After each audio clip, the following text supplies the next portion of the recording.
नमस्कार, राम राम। कौन थे डीवी पलुस्कर? आज अगर आप पूछने जाएंगे तो आपको मुट्ठी भर लोग भी नहीं मिलेंगे जो उनके बारे में बता सकें या कोई जानकारी दे सकें। केवल वही लोग बता पाएंगे जो शास्त्रीय संगीत को गंभीरता से सुनते रहे हैं या जिनकी शास्त्रीय संगीत में रुचि है, सीखते हैं। डीवी पलुस्कर विष्णु दिगंबर पलुस्कर के पुत्र थे, उनकी आखिरी संतान। अब आप पूछ सकते हैं कि विष्णु दिगंबर पलुस्कर कौन थे? विष्णु दिगंबर पलुस्कर आधुनिक काल में के एक महान संगीतज्ञ थे, जिन्होंने की गांधर्व महाविद्यालय की स्थापना की। माना जाता है कि जो दो सबसे बड़े नाम जो हिंदुस्तानी शास्त्रीय संगीत में हमारे सामने आते हैं, एक भातखंडे जी और दूसरे विष्णु दिगंबर पलुस्कर जी। पलुस्कर जी नेत्रहीन थे।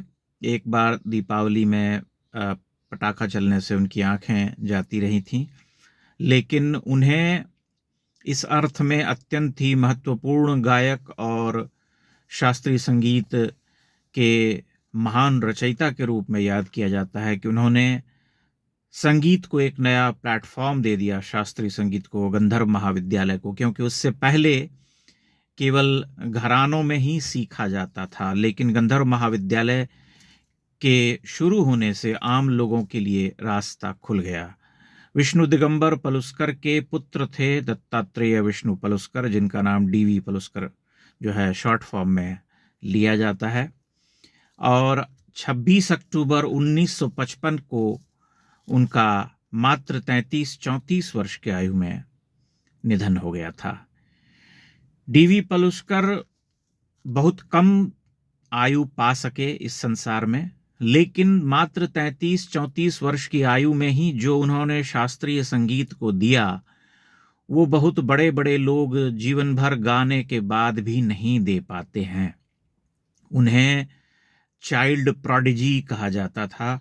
10 वर्ष की आयु तक तो उन्होंने अपने दिव्यात्मा पिता से ही सीखा, लेकिन जब वे 10 वर्ष के थे तभी उनके पिता का देहांत हो गया, विष्णु दिगंबर पलुस्कर का। और उसके बाद उन्होंने विनायक राव पटवर्धन और नारायण राव व्यास से संगीत सीखा था। मात्र 14 वर्ष की आयु में हरिवल्लभ संगीत सम्मेलन में उन्होंने अपना गायन प्रस्तुत किया था, जिसे सुन करके जनता जो है, श्रोता मंत्रमुग्ध रह गए थे और तभी से वे चर्चा में आ गए थे। 1921 में उनका जन्म हुआ था और 1955 में उनकी मृत्यु हो गई थी। लेकिन डीवी पलुस्कर ने जो गाया है उसके बारे में आज तक बड़े बड़े संगीतज्ञ यही कहते हैं कि वे जीवित रहते तो क्या कुछ नहीं दे पाते इस संसार को, संगीत के जगत को।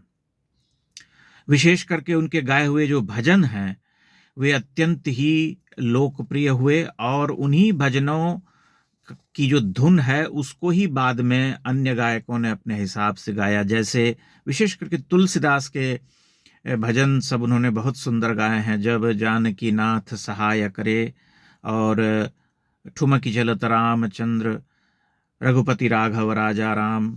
फिर एक और भजन है जो कि तुलसीदास का लिखा हुआ तो नहीं है, लेकिन वह आरे मन राम नाम तू जप। ये सब छोटे छोटे 3-3, 4-4, 5-5 मिनट के भजन हैं, जिन्हें आप YouTube पर डीवी पलुस्कर के नाम से खोज करके सुन सकते हैं। उनकी महानता और उनके गायन की सबसे बड़ी विशेषता ये थी कि वे बहुत ही आडंबरहीन गायन करते थे।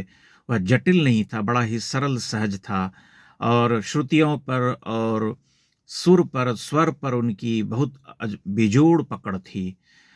सरलता में भी वे अपने ज्ञान से और अपनी साधना से जो खेल करते थे वह सहज रूप से श्रव्य है, आप सुन सकते हैं।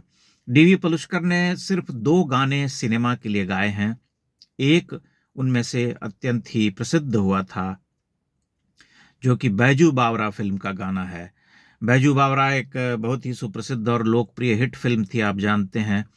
बैजू बावरा में एक गाना है जो कि तानसेन और बैजू बावरा के बीच में प्रतियोगिता के रूप में दिखलाया गया, उसे फिल्माया गया है। और उस गाने के लिए डीवी पलुस्कर साहब और उस्ताद अमीर खां साहब को बुलाया गया था। आमिर खान ने तानसेन के लिए गायन किया था और डीवी पलुस्कर ने बैजू बावरा के लिए गायन किया था। बैजू बावरा और तानसेन के इस जोड़ी को जिस शब्द से गूंथा गया है वह है आज गावत मन मेरो झूम के। बड़ा ही सुंदर सा गान है और उस गान में आप सुन सकते हैं कि बैजू बावरा के लिए गाते हुए डीवी पलुस्कर कैसा चमत्कार करते हैं, कैसी द्युति है उनके तान में, उनकी स्वर लहरियों में। इसलिए डीवी पलुस्कर जैसे गायक को हम याद कर रहे हैं तो ये हमारा रोम रोम पुलकित हो रहा है, क्योंकि उन्होंने बहुत कुछ दिया है। जैसा कि मैंने कहा कि मात्र 34 वर्ष की आयु में वे जो हैं इस संसार से विदा हो गए, लेकिन मात्र 34 वर्ष की आयु का जीवन जो है पाते हुए भी उन्होंने बहुत कुछ दिया। उनकी एक और कथा यह है कि उनकी माँ, वो इससे पहले 2-3 मौके ऐसे आए जब उन्हें विदेश जाने का उनके सामने प्रस्ताव आया था संगीत के सिलसिले में ही, लेकिन उनकी माता बड़ी विरोधी थी। वे कहती थीं कि तुम विदेश नहीं जाओगे, विदेश जाना तुम्हारे लिए अशुभ है, तो वे नहीं जाते थे। फिर एक बार उन्होंने 54-55 में अपनी माँ को समझाया, यद्यपि वे विरोध में थीं लेकिन उनके हट के आगे मान गईं। वे विदेश गए और वहाँ से लौट कर आने के बाद ही वे अचानक बीमार पड़ गए और इंसेफ्लाइटिस से उनकी मृत्यु हो गई। जब उनकी मृत्यु हुई 33-34 वर्ष की आयु में, तो एक शोक की लहर जो है संगीत जगत में फैल गई थी, क्योंकि सभी ये मानते थे कि आने वाले दिनों में और आने वाले वर्षों में डीवी पलुस्कर बहुत कुछ दे करके जाएंगे इस संसार को, इस जगत को। लेकिन दुर्भाग्य से उन्हें ईश्वर ने बहुत कम आयु दी थी। कई बार यह भी कहा जाता है कि जो ईश्वर को प्रिय होते हैं उन्हें वे जल्दी बुला लेते हैं, तो उनके साथ भी यह कथन जो है चरितार्थ होता हुआ सुनाई पड़ता है, दिखाई देता है। लेकिन डीवी पलुस्कर के गाए हुए भजनों को आप अवश्य सुने, क्योंकि ऐसे लोग भारत की संगीत परंपरा में एक नक्षत्र की तरह हमारे सामने होते हैं। उनके चेहरे को जब आप ध्यान से देखेंगे तब आपको यह भी पता चलेगा कि एक दिव्यता, एक सौम्यता, एक संतत्व की अनुभूति होती है उनको देखने के बाद। वे अपने महान पिता की महान संतान थे। दुर्भाग्य से विष्णु दिगंबर पलुस्कर के जितने भी पुत्र या पुत्रियां हुई, सब के सब अत्यंत ही अल्प आयु में काल कवलित हो गए थे। एकमात्र डीवी पलुस्कर ही जीवित रहे थे, लेकिन ईश्वर ने उन्हें भी बहुत कम आयु दी। लेकिन महत्वपूर्ण यही है कि वे जितना भी जिए, इतना सार्थक और इतना बड़ा काम करके चले गए शास्त्रीय संगीत की दुनिया में लिए, कि आज तक लोग उन्हें याद करते हैं और उनके गानों को, उनके भजनों को, उनकी जो उनके छोटे छोटे जो ख्याल हैं, राग हैं, उन सबको सुनते हैं। आप भी उन्हें सुन सकते हैं और उनके भजनों को विशेष रूप से आप सुनिए, यूट्यूब पर उपलब्ध हैं। जैसा कि मैंने कहा, जब जानकी नाथ सहाय करे, रघुपति राघव राजा राम, और ठुमक चलत रामचंद्र, आरे मन राम नाम तो जप। अन्य भी छोटे छोटे ख्याल उपलब्ध हैं उनके द्वारा। HMV ने बहुत बरस पहले एक उनके ऊपर एक कैसेट निकाला था, जिसमें कि ये सब गाने जो हैं जोड़े गए थे, लगाए गए थे।